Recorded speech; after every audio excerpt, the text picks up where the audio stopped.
Hello, welcome to the Adaptive Times. I'm Angeliki and I'm sitting here with Erifili today, who is an author, Gen Z marketing agency founder, content writer. We're covering Gen Z in the workplace and how to be a better leader. We're covering creativity, how to get into the flow and really sit down, write, create whatever you want. We're talking about time management and career navigation and building. But amongst all, the most important thing that I'm so fascinated about, it's self-belief, designing a life where you feel happy and fulfilled, and how do you do it in your own way, and how do you get these answers? So stay tuned, because there is a lot to uncover and learn about yourself.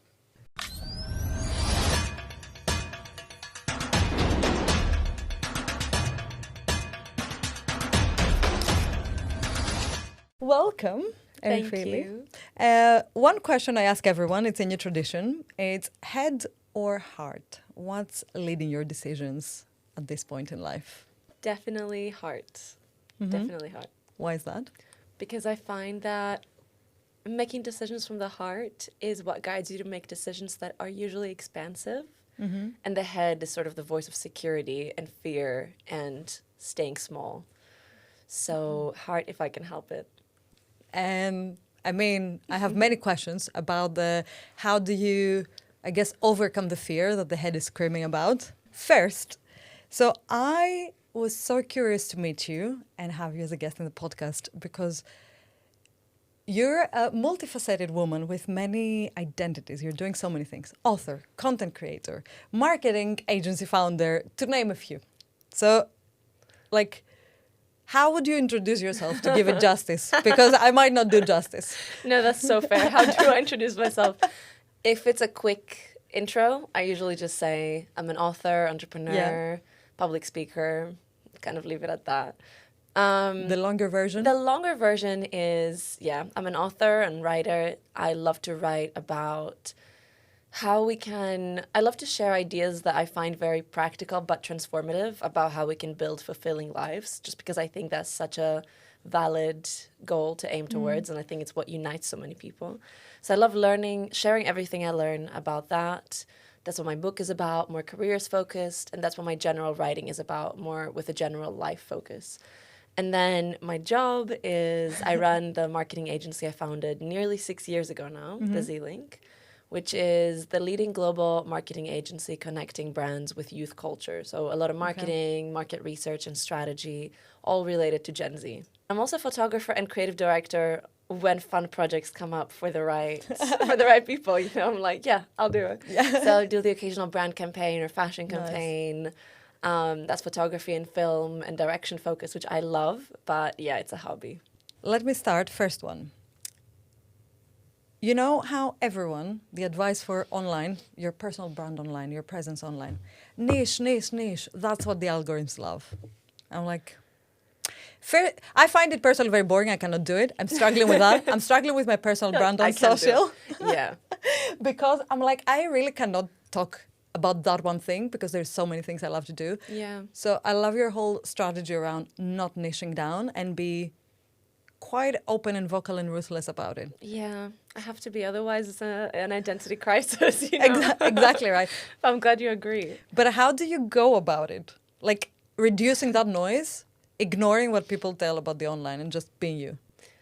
I've genuinely found that, so many thoughts on this, you know, but I've genuinely found that when it comes to personal branding and putting yourself out there online in any way, it really works a lot better. Like, you'll perform a lot better and you'll attract the right people and opportunities much more when you're doing it from a point of complete authenticity rather than from a point of, I feel like I have to talk about this and I've got my strict content pillars and I'm going to stick to them. And today I need to post about advertising campaigns and tomorrow I have to post about I don't know what.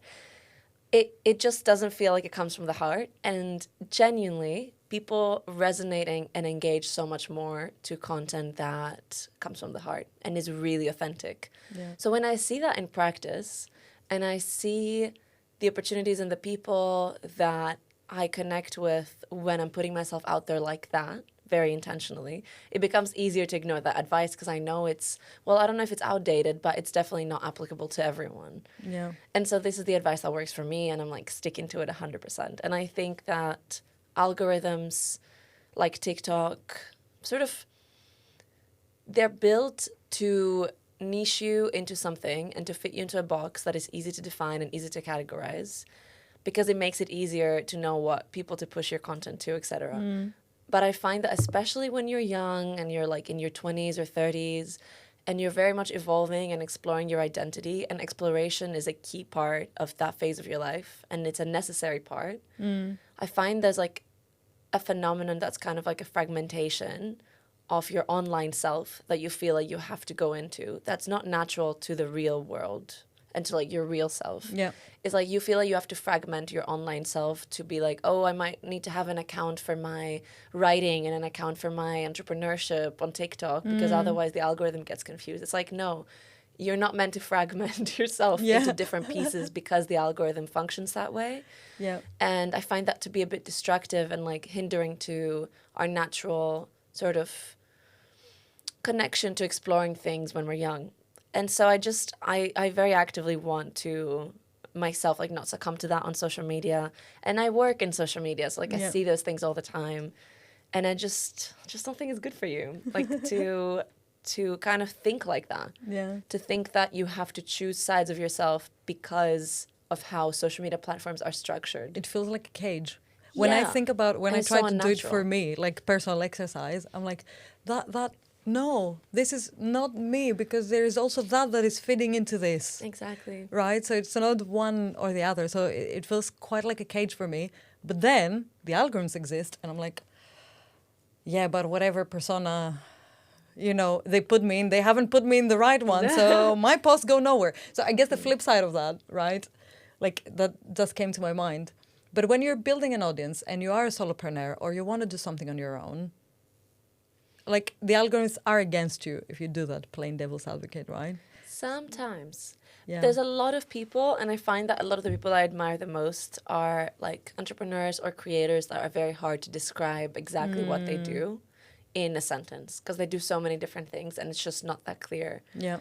And they do great and they have large communities because eventually I think people are just attracted to your voice rather than your labels. Yeah. And so they find their audience when they move from authenticity. And so I do think it works out because there's so many people like that you can't just be like, they're this, period. Yeah. And that's hopeful because, it might be hard at first, but if you stick to it and you prioritize just being yourself, genuinely you'll find your community. And I think, you will attract, right? It's energy. It's like the energy you're giving to the world, and then you attract this energy and it finds you. Exactly. And I love that what you're saying about the not putting labels. If you try to fragment yourself, it's all about labels.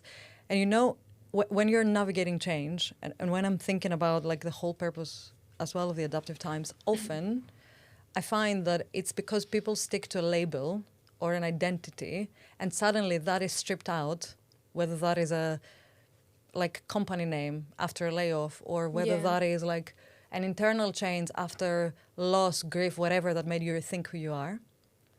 And the biggest resistance to change is actually sticking to that label. So I love how you say, like, just go with the flow and embrace your whole self. Yeah. While you're exploring it. Yeah. Yeah. And I think that before social media, we were never prompted. I mean, people were never prompted by anything as often to select labels. Yeah. In the real world.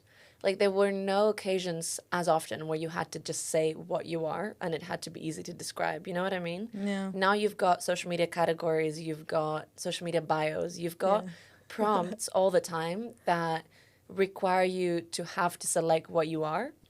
And I just find that unnatural and very new. Yeah. It's like, okay, what if, people never had to do that before. They could say, like, this is my job, but it was just not like, what does Google say when you look me up? What am I? It's like, it's an unnatural question, I think. Yeah, I agree. So actually, what do you think would be a better question to ask? You know how you go when you go in networking and you're like, what do you do? I'm like, oh, please, don't ask me about my job. Ask me, I don't know, what excites me? What would be a better question to break the ice? I know this sounds like vague, but I think instead of like, what are you, which is what do you do, is like, who are you? Because when you think of yourself, how do you describe yourself to someone? Like, what words would you use? You wouldn't be like, I am a podcast host. If you're describing who you are as a person, you probably say your personality traits that you relate the most to, the things that you're proud of, the way that you see life. You'd be like, I'm curious, I'm optimistic, I'm this, I'm that. And I just find that so much more descriptive and accurate. Well, I need to work on my response to the who you are question now. Who are you? Identity crisis right here. You're gonna journal it out. I need to journal it out. Speaking of journaling, okay, so you write a lot. We have two pillars, right? We have the book, which is called Design Your Life, Your Career, Your Way. Yes. Did I say it correctly? Exactly. What is the main essence of the book? The main essence of the book is that, and it's not just for our generation. I mean, I wrote it with our generation in mind, but I think it's a lot broader. But the premise is that our generation has what I think of as the digital native advantage, which is the fact that being the first generation to grow up as digital natives means that we've got, first of all, exposure to ideas about how life could be. And also tools and resources that allow anyone from any background to basically create a career that fits their own needs a lot more easily and more accessibly than it was ever possible before. Like, you don't need to study business, you don't need to come from money. You can manage to do things at the same time and to find smart solutions and like resourceful ways to go about it that just never existed before. And I think that's the digital native advantage. It's like, okay, now there's so much possibility. And basically in the book, I put everything I learned from my own experience of doing that for my own career, because I definitely didn't come from a background that enabled anything like what I'm doing now.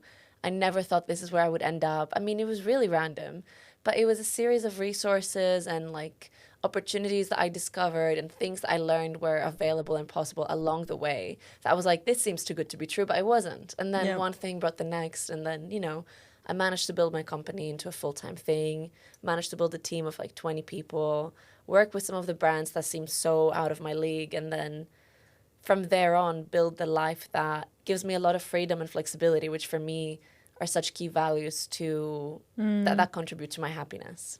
It's very interesting, your path, right? What are the pillars? Everyone wants a fulfilling life. Everyone wants a fulfilling career. Everyone wants to be happy. I think these are the key traits of people, right? And yet we're all like somewhere between the, oh, I need to pay the bills, I need to make money, I need to do this, that's what I studied. You know, what are the key pillars, I guess, if we think of a framework or if we think of questions we need to ask ourselves to start exploring, like, what is that fulfilled career could look like for me? Yeah. Or I think one of, because this is kind of a general question, you know, it's so hard to apply to everyone. Yeah. So I think my most generalized answer would be that the first thing that's so important that we're never really prompted or taught to do is to really think and understand what success looks like to you and what happiness looks like to you very honestly. Because it requires shedding a lot of the things that you think success would mean. And a lot of people realize that when they're 65 and retired. And they're like, I've wasted my life not doing what I actually wanted to do, not spending time with my kids, whatever it is that makes them happy. Climbing the wrong ladder, as they say, especially for the corporate people in the corporate world. Yeah, and it's like, what does happiness and success actually look like to you day to day if you're not trying to please anyone or carry through beliefs that have been given to you that you've inherited, like what just you personally, and like being completely honest with yourself about that, fleshing it out, figuring it out, like what it looks like, what it feels like, what the things are that you want that may seem smaller than you think success would require, you know, but then actually those are the things that matter. And I think figuring that out is so important, because then you can work backwards and be like, okay, what kind of job or career or life plan would allow me to get to that? And there's so many different, I mean, success and happiness is so different for so many people and completely depends on your values. That's why I think there's no one size fits all for building a fulfilling career, because your version of happiness might require you to make a global impact, or it might just require having time to like read in the morning every day and like not having to rush. and nothing global or nothing massive. It's like, it's so different. Or it might just be like, you want to hustle for 20 years and then not work ever again in your life. And that's, all of this is valid and there's no right answer. So I think a lot of people don't really know that for themselves very clearly. They don't really know yet exactly what they want. So I think figuring that out first and then kind of unapologetically allowing yourself to go after whatever path would get you there, because you really don't need anyone's permission once you realize what it is that would genuinely fulfill you to go after it. And I really believe that. It's like once you figure it out, if you're sure about it and you feel excited about it and you kind of see a path forward, allowing yourself to really unapologetically ditch any of the like shoulds and the musts that you've inherited and be like, I'm doing this because it makes sense for me, and that's all. Yeah. And it's the should and the must, always a talent. But it's funny what you're saying is like, that's what I'm going to do, seeing the path. And like, you know how they say is like, only if you start walking the path, then the opportunity as well will come. Yeah. Because if you don't start scratching the surface, you wouldn't even know what is an option to go down the path. Exactly. And I feel like, I have so many questions in my mind. Let me clear it. So the one element I want us to go to is like, okay, let's say I'm clear on what I want, right? And I figured out I'm going to start the path. That head screaming safety and like preventing me from taking action, right? Yeah. That is the one thing I'm going to come back to. And because I think there's a whole piece about how do you even start and how do you take action and how do you not procrastinate and everything around that. But the first pillar I would like us to stay a bit more is like kind of trying to break down the pieces of figuring out what life you want. So based on how you're talking, I'm thinking like, okay, so there's an element of purpose, right? Of like, what would you like? Is it global impact? Is the helping others, whatever it is, right? Is the element of location, whether you want to be flexible or travel? Is like freedom one of your top values, for example? I think really it goes back to a lot of the values that are indispensable for you. And a lot of times I think you just think some of them are, but then you realize actually you don't care that much. So for some people it's location independence and physical freedom or like time freedom. Something that has helped me on that answer, because I'm more practical, for example, is that if I go ahead 10 years, how would I like my ideal day to be? If budget was not a problem, if like, what would I do? That's a really good question to ask. Yeah. Like on a random Tuesday. Yeah. What do you want to do? And that's how I started being, okay, that's completely different. Not even on your best day ever. On a random Tuesday. What does it look like for you to be content? So, and that looked very different from what I do now. So I'm like, okay, I need to start taking, I'm not going to, put my whole life on fire, but start taking small steps with that guide towards that day, I guess. Yeah. To start optimizing. Exactly. For me, it's very hard to define a purpose. So I'm wondering if you have any tips. And a lot of people, how heavy that, what's your purpose sounds. I've never related much to that. Yeah, okay. Tell me. Yeah, I think I've never found like, I don't know. I find that question so tricky because I think people that stress out too much about what their purpose is, it's like, where's this coming from? It's kind of unrelatable to me to try to source your purpose externally. Like, I think I think I can't even answer that when people ask, like, I'm stressed about figuring out my purpose, because it's like, what's the stress? Yeah. Like, if you figure out what would make you happy, that's your purpose. And many times a bigger purpose, if you think you need to have one, will just come as a result. Because if what you're doing makes you happy and you pour your passion into it, it comes from excitement and genuine authenticity, and it's like your most genuine expression. It usually also ends up helping people in some way or sort of resonating with people in some way. And then there you go, you have a purpose. But it's like you have an external purpose as well, but it really comes from within. I don't really know how to go about like figuring out a purpose that just comes externally. For me, it's always been my purpose is to manage to do everything that's in my hand to make sure my one life on this planet is as fulfilling as possible. And that always felt like a valid purpose. And then as a result, sometimes people would read my writing and be like, this changed my life. And I'm like, yay, there's a bigger purpose too. Yeah, exactly. I love what you're saying, because people get so over-obsessed with like the bigger purpose, which I guess also looks good on paper and on personal branding. And I'm like, well, at the end of the day, you live your life. You do. So I love how you're like Is selfish. that controversial? I don't know. No, Yeah. but selfish about it, because it's like, if I enjoy it, I will genuinely put something helpful, hopefully out there, because Exactly. that's what helps me. Yeah, like usually yeah. you don't work in a complete vacuum, right? Like Yeah. things you do will have an impact on the outside world too. Yeah. And that's a great consequence. And I also think, I mean, this is a different conversation, but I think especially for women, we usually just don't grow up being taught to prioritize our own happiness and fulfillment and genuine needs. So it usually comes as more of a revelation later on that you're allowed to just do what's good for you. Groundbreaking. Yeah. But so I think that pushing that idea that like you should just be putting yourself aside all the time for other things, it doesn't sit right with me. Yeah, to care for others, or to have a label, or to serve a specific purpose, let's say, as females in the world. Well, I think all of these things and caring for others and everything should come after, like they can never be sustainable if you're sacrificing yourself constantly in the process. I think they would come after you've developed a healthy relationship with meeting your own needs first. Do you have any tips on how to get to know yourself better? Oh my God. Yeah. So many. I feel like I write about this a lot.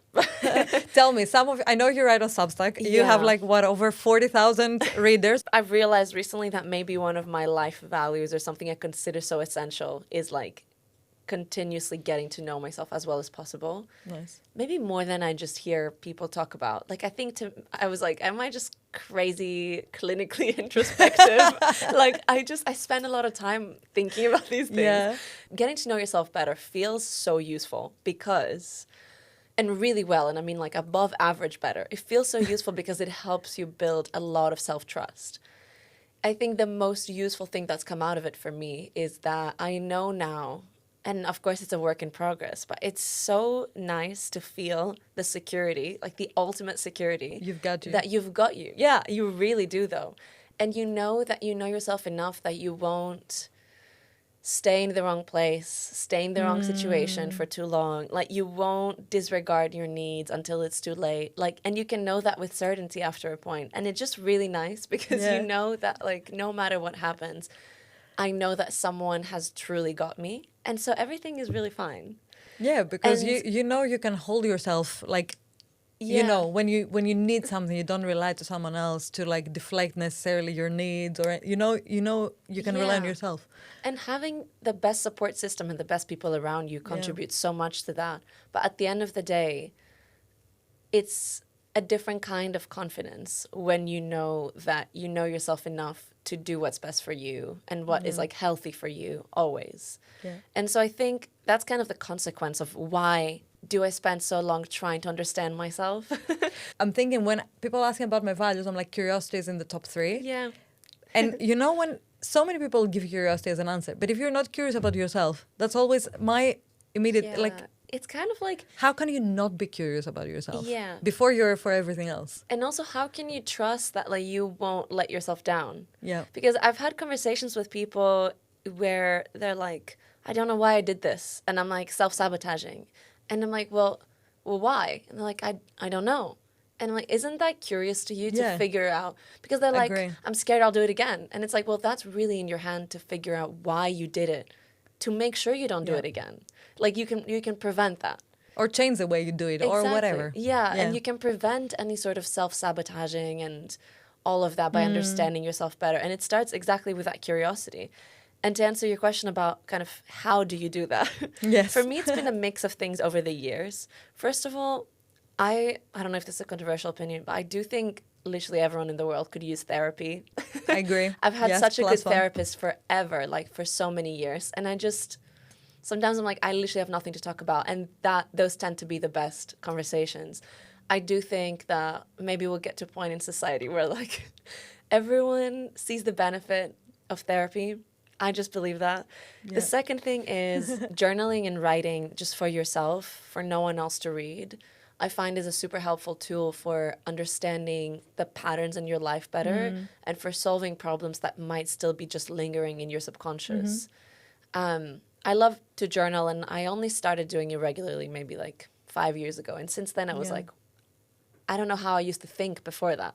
because it made it Yeah. allowed me to think a lot more clearly about everything and to spot complex patterns and problems in my life and then eventually solve them, because it's hard for problems to remain problems when they're on the page. Because you also, I think, see them as a third eye, a bit of as an objective view compared to Yeah. being in the brain and becoming big. Yeah. You kind of read them, and even if you read them like 3 days later, I find that when I'm like annoyed, you know how you write something flustered, and then you go back 3 days later, and I'm like, yeah, it wasn't such a big deal. Something happened in my rabbit hole. Yeah. in And then my you brain. can use that for future reference and be like, okay, I Yeah. know that I spiral when this happens, Yeah. but then I know that it ends up being okay. So Yeah. that's information that I can use next time to not be spiraling as much. You Yeah. know? But you know what other I find? I find many people struggle though with journaling, myself including. So I find very easy to journal when I'm pissed off. Because I'm very Have you noticed curious. how it Yeah. changes your handwriting when you're writing Yes, pissed off? very quickly. Yeah. I write very quickly, bigger letters, Yeah. harder to read. Yeah. It's because there is so much spiral in my brain that I need to get it out so I can sleep. All the other times that I'm okay, either good or neutral, Okay, yeah. I cannot. Nothing to say. Yeah, I'm like, what do you journal about? And it's like, I don't know, is it prompting? Is it finding the time? Is it a process? Is it like what? You know what helps me in those times is Yeah. I struggle with that as well, for sure. I mean, sometimes you're like, I have nothing to say. But I did The Artist's Way, and I'm doing it now again. Okay. Have you heard of it? I've heard of it, but I haven't read it. So The Artist's Way is a book by Julia Cameron from, I think, the 90s. Like, it's quite old, but very prominent, very famous through the time. And it's a book that doubles as a course. It's 12 chapters, and every chapter is 1 week. So you're meant Okay. to read 1 chapter a week. And it's a book on, like, kind of rediscovering and nurturing your creativity to a new level. So if you know you're a creative person, but you don't know anything else about what you want to do, or you're just a bit stuck or whatever, you feel like you could use a massive boost. It's so helpful for everyone. It helps you really like reconnect to the things you really want and to your creative talents and dreams. And it's great. I love it. And I'm doing it now with maybe like 15 friends, all in one sort of Nice. accountability circle. Yeah, the accountability is important. It's so good. Yeah. I tried to do it last year by myself. Dropped off after like 7 weeks, I think. But now it feels so much nicer. And one of the things, so every week you read the chapter, short chapter, and it gives you some prompts and questions. And also you've got some tools all throughout the course that you're meant to do every single week. Okay. So one of the main tools that are the most popular is the morning pages. So morning pages, it tells you you've got to do every single day for 12 weeks. And it's sometime in the morning, either right when you wake up or whenever you've got some chill time. Write 3 pages in your journal. 3 pages no matter what. 3 pages every morning. Yeah. Whatever comes. Yeah. I mean, and that's it's a challenge. supposed to like, it's supposed to not make sense. It's supposed to be like stream Yeah. of consciousness. It's very much supposed to be like messy and nonsensical. It just says you have to do 3 pages no matter what. So the fact that it's 3 because that's usually the amount that people have to push past having Okay. nothing to say and kind of tap into their subconscious. A4 pages, or can I pick the mini? It doesn't specify, but this is what my friends and I laugh about. It's like if you want to trick the system. This one. And I found that helps because now when you've got kind of a task to follow, and it's almost like homework, you know, when you've got like a Yeah. system that you have to stick to, you don't have to make the decision of like, am I going to journal today or not? Never mind, I've got nothing to say. Yeah. It's like, okay, I have to journal. I might as well find something to say. And then you find that it's on those days where you're not pissed off or stressed or anything. It's just like, okay, here's what happened yesterday. Here's what I'm doing today. Here's some random thoughts. Here's the same thing I wrote about yesterday again. And then Yeah. you're like, that's it. It's like, it doesn't have to be groundbreaking. And it's a But muscle also. I it's think a that helps muscle, you build yeah. the habit of like, just do it anyway. It takes like maybe 20 minutes for Okay. 3 pages. So it's not that long. Like Yeah. it's, yeah. Unless you're pissed off and it's like you're done in 7 minutes. You're That like, goes very I'm fast. done. I can't read this. Yeah. What else does the artist's way or your way tells us about Erifili's way. creative? Because you are writing on Substack, you have written your book, you write on LinkedIn. It doesn't matter what each one of us, like it can be transferable. It doesn't matter if we write the same, or I might be writing LinkedIn, someone else might be writing a newsletter, someone else might be writing a film, like a Yeah. script write or whatever. How do you get your juices I flowing? love this question because I'll tell you what I figured out is Okay, one very practical thing actually that I saved my life, I say it all the time, is when I was writing my book, I had to write 65,000 words in 4 months. Wow. Which is a lot. But that was my deadline. And I was like, you know what? We've got this. What helped me lock in, because I find it hard to focus on things, I discovered brown noise. It's like white noise, but for focus. I've never heard of brown noise. I've heard of white noise. Brown noise is like static. It's like the sound that when you're on the plane. You know that like really monotonous. So I just saw that somewhere. I don't remember where. And I really needed anything I could get when I was writing my book. So I remember I tried brown noise. And I swear it's been so life-changing. It should have been in my acknowledgements. Anytime I put it on, just in my headphones, on Spotify or on YouTube, instantly, I feel like I instantly get into the creative flow, which is crazy for me because I'm not like a easy focus person. And you find that you just forget everything else. You lock in like never before and you can just write. You finish in an hour. You haven't like looked away and you're like, wow, look at that. So it's amazing. And that's why apparently some people find it really easy to do a lot of work on the plane. Okay. I don't know if you're the same. I used to like go on a flight and write 5,000 words and be like, why can I focus so well? And it's not just because you have no Wi-Fi, for example, sometimes. I think it's the static noise works similarly to brown noise. Interesting. Yeah. I had never thought about it, but I always focus better on the plane. There's your life hack. Now you can just put it on. Just if you look it up, there you go. This is a great life hack. And then my other thing, I mean, this is a funny one, brown noise, but my other thing that's more of a process for how to get into a creative state. Do you know those days where like you wake up and you just feel really inspired and you're like, today I want to do this, and you just feel great and you know it's the perfect day to work on it. Yep. And you're like, I wish I could feel like this every time I had to work. You know, and it's you want to take advantage of that momentum, the days that it just appears magically. And recreate them ideally. Yeah. Somehow. So I was like, how do I recreate that momentum? And this goes back to my being like, whatever, clinically introspective. I was like, how do I recreate that? Because I love this feeling of being so inspired that I just, for example, just want to write. But then I also have to write on days when I don't feel inspired. So what do? I don't want to like force myself to do it to the point where it feels bad. And also some days you might feel inspired. You might have other obligations work-wise that you cannot really let it flow. And you're like, damn it. Yeah, you're like, I've got a normal job and bills to pay and I have to actually do something boring. Yeah.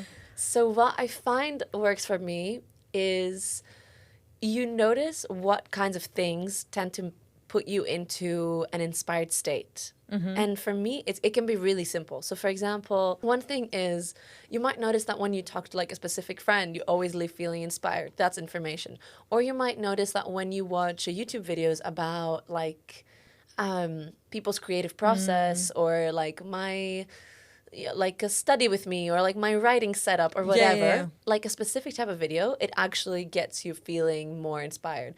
Or even like when you're making a mood board and you're romanticizing things and romanticizing your life, then you're like daydreaming. Yeah, you're like romanticizing your work. Then you're like, oh, I feel like doing this more. Or it might just be a change of scenery. Like when you go work at a cafe and you feel a lot more productive because the change of scenery makes you feel more motivated. It's like those little things. So to me, I think there's an element of figuring out what gets you to want to romanticize the process. That's kind of a life hack because you can tap into it whenever you need it, knowing that it will make you feel like that after you do it. Interesting. It can even just be like, if I don't want to read, for example, but I want to read, but I don't really want to, you know? I'm like, what's going to make me feel like what's going to make me romanticize the process to a point where I'm actually going to feel like doing it? And it's very personal to each one. So you have to ask the questions of like, what is it for you? Or like the days you have it, try and notice the patterns maybe. Yeah, of like what happened backwards. Exactly. Yeah. It's like, what was it? It's like a little thing. But I don't think we really think of even noticing it. Yeah, and then recreating it. Yeah. That's something I try to do when I just want to tap into the creative kind of mood any day, along with the brown noise. And I'm in a process where I'm trying to get this answer and try and understand where I'm getting into the flow. And the two things as ideas maybe for others that work for me it is about slow mornings. So the Fridays, for example, that I don't have to go to the office, where I can walk, have my like Pilates session or like something, and then grab my coffee with a quick 10-minute walk. If it's sunny, especially, even better. And then I come back and I'm so energized, like the endorphins kick. While the days that I'm rushing to get to the office or a meeting or something, Exactly. like it doesn't come the rest of the day, Yeah. for example. Yeah. So I'm very conscious about what time do I start my day. Can I factor in more time in the morning now? Or the other thing, a lot for me is like shower, for example, as well. If I take a shower, I feel like I have a lot of ideas in the shower, I love classic that, one. yeah. And then I'm like, oh, maybe I can write something. Or I love that. Yeah, shower Yeah. works. Or watching others. So if I Yeah. watch someone talking about similar topics like I do, or Yeah, on exactly. the topic I want to write about, I'm like, oh yes, I agree with that or disagree, and then it flows, and then it might be Something random, like a spark or a trigger. Yeah, It yeah. kickstarts the process in your head at Yeah. least. I love the idea of just taking a shower when you want to be inspired. It's like, wait, maybe I'll just hop in the shower. The best ideas are always in the Yeah, shower, that's right? true. Classic, That's true. classic old advice. I'm gonna go back to what I asked you earlier, which I'm Yeah. really curious about. Overcoming inaction. Yeah. So, We love it. the classic example of you might be at a corporate work, you might feel like stuck, or you might feel, oh, I would love to do that on my side, as a side hustle, and I don't have time, or I don't feel like it. It's like, first of all, how do you even start? So how do you start walking down that path once you figure out what fulfilling life means for you? How do Yeah. you take that first action that it's into the unknown? Yeah, that's a great question. And I've definitely spent so much time thinking about that and writing about that because I think that I don't know where I first came across the idea of developing a bias for action, which just means learning to be someone who favors action over inaction, even when it's imperfect. So just prioritizing imperfect action over perfect inaction and making that conscious. And I think I realized that one of the only reasons why, for example, my company worked out and became, a viable company is because I had so many reasonable doubts and fears that could have stopped me from acting. And they were very yeah. valid. Like, Yeah. Girl, you don't know anything about business. You Yes. don't know anything about entrepreneurship. Yeah. Like, you're 20. Like, there were a lot of things that I could have been like, yeah, you're right.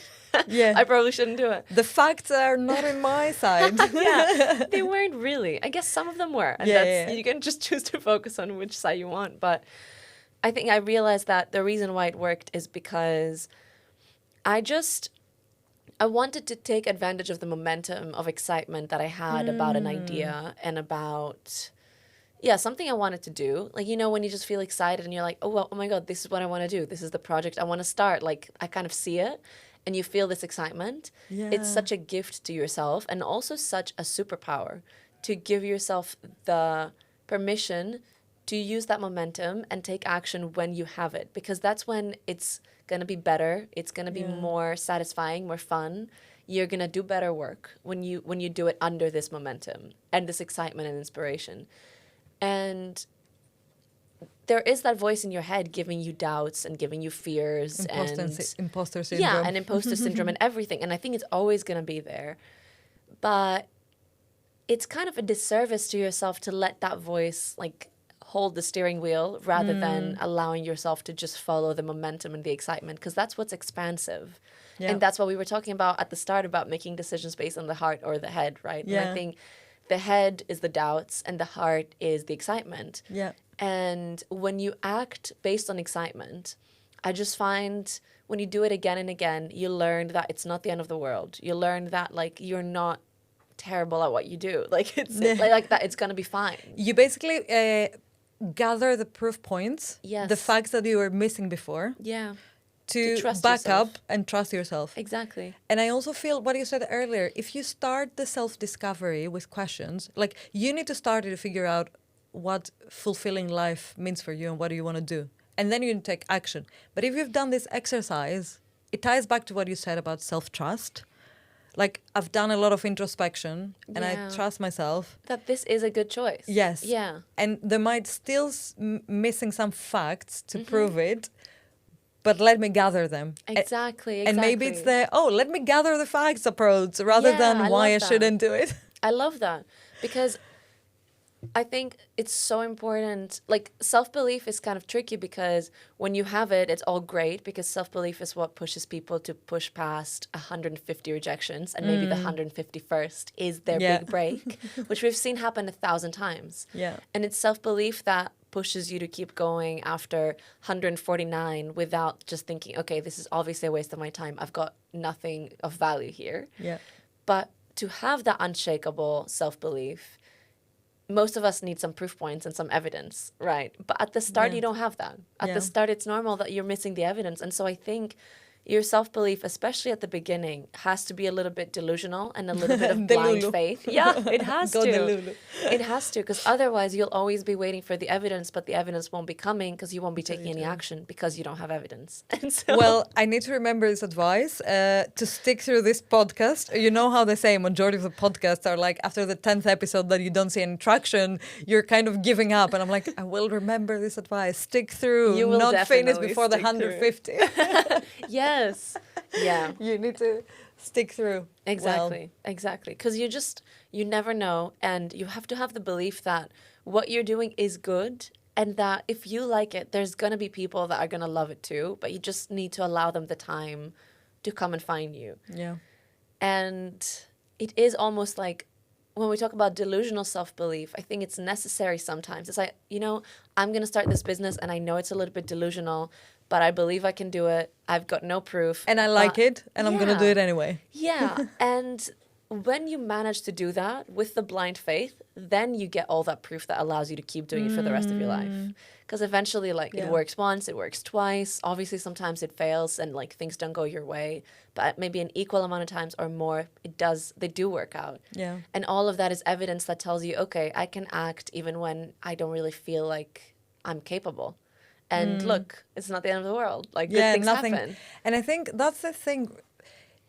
It's going back to also what you said about the journaling and the therapist and the how do you get to know the how of how you get to know yourself. But I guess a lot of the inaction comes from the wrong limiting beliefs we have for ourselves. So you need to work on yourself to even be like, you know what, I'm going to be delusional even if I don't trust it. And that's not going to hold me back. It needs some, I think, self-boost. It needs that work with ourselves. Yeah. Because everyone has our demons, limiting beliefs, wrong identities or wrong beliefs of the identities, whatever that we need. So definitely some work there that we don't need to address it today necessarily. Yes. Every single, that's not a therapy podcast. Pro therapy, but not therapy. Can I say about limiting beliefs that one of my favorite stories is of this guy named Jack Canfield, who is an author. He's really old. I mean, he's like 80-something. Sorry, Jack Canfield. He's not listening to this. I didn't call him really old. He's pretty old. I'm tagging him below. No. She called you really old. He wrote a really famous book called Chicken Soup for the Soul. But he's written over 200 books. And he's sold over 600 million copies. Okay. And I was studying this guy because I was like, how does a guy do all that? And I like to study the way that he thinks and makes decisions and stuff like that. And one of the interesting things, okay, he came from nowhere, didn't have a boost or anything. It's like, how does he end up selling 600 million copies of books? And for this book, Chicken Soup for the Soul, which was, I think, his first one and also by far the biggest one. Successful. He mentioned getting, I think, 143 rejections before getting a publisher. And I was just thinking of how crazy it is that he still kept knocking on doors after 100 or 120. After 20? Yeah, without thinking that it's a waste of time and giving up. Yeah. It's like, what invisible force is genuinely telling you that it's going to work out? Yeah. Because everyone would just be like, man, just give it up. It's not that good. Yeah, it says something. It's not that good. Yeah, that's feedback. But then... one, few doors down were his 600 million copies sold. It's like, that's crazy to think about. Yeah. And he spoke about a lot of things that seem to us to be kind of like principles of manifestation now. And we see them as kind of irrelevant, but actually they're the same mentalities that people like him used 100 years ago to build where they are today. And he was saying that his number one tool and the most important thing that he thinks he credits his success to was, as you said, identifying his limiting beliefs and intentionally actively working on dismantling them. And he said that neuroscience says that it takes 66 days to rewire a limiting belief. Yeah. So we know neuroplasticity is real, but hearing it as a matter of days, where it's like, if I actually stick to trying to rewire the way I think about this and to actively working on it for 66 days, imagine how many limiting beliefs you can get over in your lifetime. Yeah. And how expansive that can be, how much that can allow you to do, and how many dreams it can allow you to go after. Well, you need to be ready to face your limiting beliefs and what you're going to find. So that's also part of curiosity and growth. You need to be curious and ask those questions. I'm never going to forget the story about this guy. Right? I love it, the perseverance. I'm like, that's a delusional self-belief. It's like, yes, why stopping? Keep trying. It's almost... Make it better every time. If what you're doing, I kind of think, if what you're doing is not terrible, like eventually it's gonna work out if you keep going. Maybe you just give yourself a much bigger number of rejections to aim towards and be like, you know what, if it doesn't work after 500, then fine, I might stop, but at least that pushes you to go past what most people would consider like reasonable. Wow. Now I feel like, I mean, there's so many questions popping up on that topic, and I feel like we can speak for hours, but I also want to make sure we touch on, so we've talked about all of the creativity, author, and self-belief part of you, which is what really drew me. What about the job? What about my job? What about your marketing agency for Gen Z? What do you do there? So what we do is pretty fun. It's a pretty fun job. We basically work like any marketing / strategy agency. We offer everything under like social media, strategy, market research as well, to help global brands connect with youth culture in a way that young people actually like, because I think that's the disconnect. What do they like? Well, you can imagine that's my immediate next question. As consumers, Gen Z, what do they like? Well, what do they like? I'll tell you some of the most like universally applicable things that we find. So first of all, they like having your voice on the table. I think one of the things they don't like is having brands try to constantly talk to us and talk at us without ever making it a conversation, without like ever considering what Gen Z actually cares about. Like, I think every brand wants Gen Z's attention, but very few brands actually have Gen Zers on their table, hearing their voices and their concerns and considering their perspectives. And so I think this sort of intergenerational dialogue is really important. And when it comes to like marketing, this goes back to authenticity, like what we talked about before when it comes to personal branding, is in brand marketing, I think Gen Z is so tired of seeing the same things over and over, the same like plain marketing speak targeted at them over and over. It's so uninteresting and they have no reason to care because they see it a million times a day. So what, especially smaller brands do this well because bigger brands have so many kind of processes that make that harder is... I mean, every bigger brand has literally a personalized pillar somewhere in the strategy, but no one knows what that really means. Exactly. Sorry, let me say that side. Exactly, I love that. It's being able to show like the human side of the brand. And that's why we have brands that allow their teams to kind of have fun and be human and be real. And that's what connects with Gen Z, is the brands that are a bit funny or they're a bit unserious and they show that they're actually deeply human rather than just boring and corporate and serious and perfect. The vulnerability, basically, that humans have. And the imperfection, I guess. Exactly. It's the relatability, because corporate perfection is not relatable or interesting to Gen Z. Which brings me to Gen Z in the corporate workplace. What, and I don't like to put a label or like a, generalizing for all Gen Z, but I guess one of the things that I find my millennial pals and myself included, we're kind of stuck in that managed by boomers, old school ways. We're taught sometimes old school ways of leading, but we're managing Gen Z, which have a completely different, I think, POV on life, or like the flexibility first, the human first. So I guess if I want to understand that generation better, what would they crave more in the workplace, and how can I be a better leader to inspire the people in my team? I love that.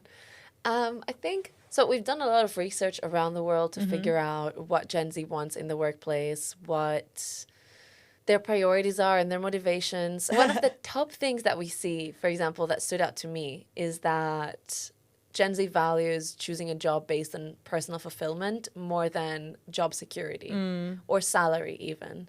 So I think because of what I mentioned earlier and the way that we're growing up now with so many options and so much exposure to possibilities, it kind of seems like, okay, if my job is draining and terrible, I kind of don't have to stick to it. Like, it feels like it could be better. And it's realistic to think that it could be better. We don't have the same kind of view and belief, strong belief that we've got to grind through a horrible job for 25 years. Millennials, suck it up and go. That's our motto. Yeah, I guess we don't really have the you same don't have suck it that. up and go, which I would say is good.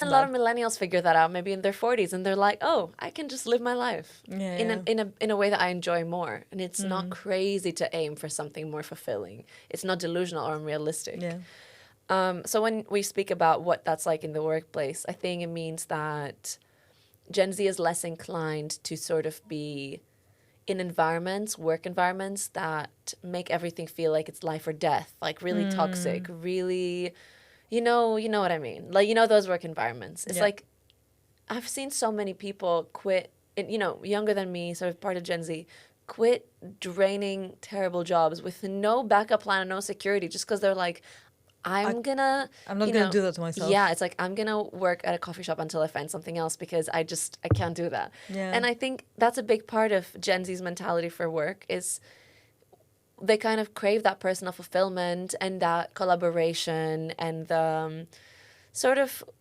not having to prove yourself all the time. More so just like being able to enjoy what you do and to expand and to explore in a positive environment. So I think to the extent that companies can offer that, it's like, think of what can we do to offer Gen Z's bigger responsibility, like allowing them to explore more, to make their voices heard more, to feel like they can make a difference in the place. Things like that, I think, matter a lot, rather than just like rigid structures that close you into a box and that where you constantly feel like you're trying to prove yourself for nothing. Yeah. And I guess what I'm taking from this, like thinking of like, okay, me as a manager, for example, at work, I think the one thing is that they switch more easily because they prioritize themselves, which I admire, by the way. What I'm keeping from that is like lead with impact, maybe, of like what is the bigger scope or purpose of what you're doing, so it's not that like repetitive, boring every day that you don't see it. How can it feel more exciting or more purposeful? I think more fulfilling. But also flexibility first to at least to the elements that are on your hand as a manager, because obviously sometimes it's company rules and company limit, but it's like, how can you allow that little bit more human in your micro environment? Yeah, exactly. Like I just, we see things all the time that we're like, how can people lead like this? Yeah. Like, my friend was like, can I take time off for my dad's surgery? And her manager was like, no. It's like, come on. Like, being human as a manager, I think is so important. Is like, and I don't know why this is not easier to do. It's like, even if you've got company policies, I think what Gen Z appreciates the most is like human relationships. Yeah. It's like knowing that you've got a manager that's not going to make you work until 4 a.m. to hit a slightly bigger sales target. Like, it's not that deep. Like, surely it's great, but is it that deep? If your manager thinks and wants you to work until 4 a.m., clearly your values are clashing. Yeah. As in, like, they prioritize results improving, you prioritize kind of balance, but still doing great. Yeah, like, so that is the first signal. Balance. I think you're right. Yeah. And it's less about the, I guess, leadership tip or trick, but it's like, what are your values? And as a leader, do these come up into your day-to-day actions? Yes. Or you say you're something else from what you're doing? Yeah. I guess it's one interesting self-reflection question. Yeah. The work-life balance also came up a lot in our research for Gen Z's priorities. Like, they really care about work-life balance, but I found that they're very willing to work really hard and go above and beyond when the work environment treats them like human and when they don't feel like they're doing it for no end. Like, when you like your manager and it feels like they appreciate you and they see you for what you are and you like the job, it's like, okay, you're more incentivized to actually work until 2 a.m. sometimes. And you might not mind it, but you will definitely mind it when you feel like you're just like, what do you call it? Like a cog in the machine? Yeah. And you're just not seen as a human. And I think, work-life balance Gen Z cares about, yes, but they're also very willing to work really hard and go above and beyond when they feel like it's like fruitful, it's productive. Well, I have many strong opinions about work-life balance. Firstly, I don't agree with the term work-life balance. What's your term? Work-life integration. Because balance means 50%, like keeping the balance, and that isn't human. Yeah. While integration can be with seasons. So sometimes you're like, I'm so inspired and I love that. I don't care if it's until 2 a.m. Yeah. Because I'm genuinely passionate about it and I never run out. And there might be other times where you're like later in life, you're a kid, and it's really important to have a hard cut at 4 p.m. because the most important thing for you is spending 2 hours with your kid before it goes to bed. So I love how you said that. yeah, so balance I think is impossible. Like anything. And not always the healthiest thing. Yeah. I wrote about this exact thing ages ago, and I said I think it was called Living Life in Seasons. So exactly what you said, where I was thinking that aiming for balance isn't always actually what you need or what feels best. Because exactly as you said, some periods you're just gonna be so inspired that you want to go 90% of your time on one thing, and that's fine. And other times are for just chilling, taking some time, just seeing friends, maybe not doing as much work. You know, it's like, it really is like what season of your life you're in. And what do you need and what fills your tank? Thinking of the energy tank, like with all these things you're doing, give me a practical advice on how the hell do you fit them in a day? Like, honestly, time management, how do you do all of these things? I can't even do one. I'll tell you, I do not fit them all in a day. As very much as you said, I live life in seasons. Okay. And I've structured my work. I mean, I'm lucky enough that I could structure my work in a way that allows me to work very intuitively, which is just what works for me. I don't think it's like a prescription for everyone, but I love being able to work intuitively every day or most days, which means if today I want to write all day and do no work for my agency, I can do that. And I know that I've got the systems that run themselves that allow me to do that. But if I'm in a scaling period and I want to be head down on strategy, I can do that and enjoy that. And just know that I'm not confining myself in structures that require me to do something specific every day. And then allowing for the freedom to just feel into every day what I feel like working on and doing that. And so that's how I fit them all in a day. Is like, I don't, but I'm more so... honest response, I love it. Yeah, I'm more so, do a little bit of this, do a little bit of that. But also designing, I guess, your week or your setup, like the systems at work that can allow you the time. Exactly. To be flexible and sometimes and take it that where you requires a lot of hustle first. Like I definitely had a lot of, like it wasn't always like that and fun and intuitive and glamorous. Like I had a lot of burnout years and building the company to be able to sustain me and sustain itself and run like clockwork so that I'm not burning out every day and I can actually also explore my other passions alongside it. I think, so it's, I guess knowing what you're working towards is helpful.